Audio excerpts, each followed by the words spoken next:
मेरा देश है। गाय की रक्षा, गौ की भक्ति महात्मा गांधी और विनोबा भावे से बढ़कर के कोई नहीं होता।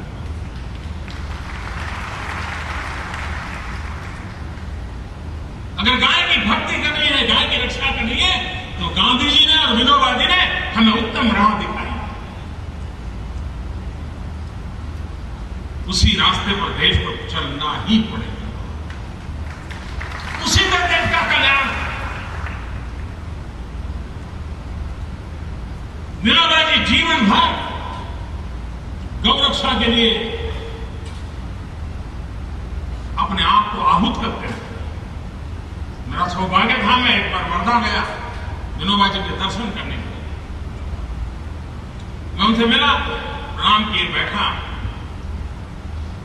विनोबा जी शब्दों की बड़ी ताकत रखते थे। मैं बैठा, परिचय हुआ, मेरे सामने देखा, फिर मुझे कह रहे मर जाओ मर जाओ। मैं हैरान था, विनोबा जी कह रहे मर जाओ मर जाओ। मैं चुपचाप बैठा, फिर धीरे से कहे गाय के लिए, गाय माता के लिए।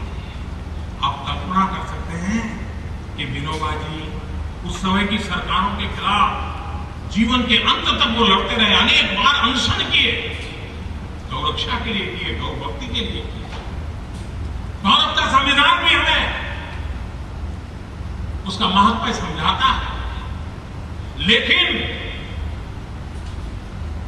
क्या किसी इंसान को मारने का हमें हक मिल जाता है? क्या ये गौ भक्ति है? क्या ये गौ रक्षा है?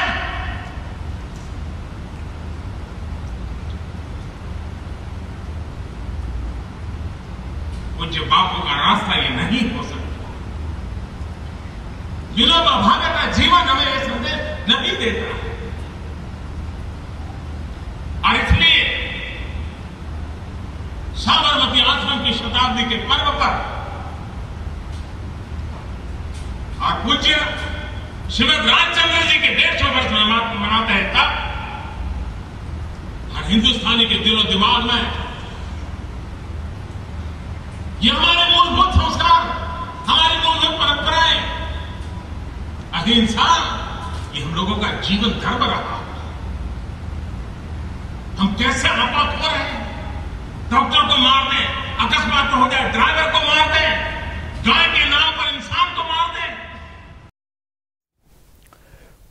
Perhaps the strongest message from the Prime Minister. Oftentimes in the past he has spoken about this and he has said that I do not condone it. I condemn these kind of violent acts, and those people who are behaving like Gau Rakshaks, taking law into their own hands, are nothing more than goons. He said this in the past. He's also said, and he's called people who've been killed by this lynch mobs as martyrs.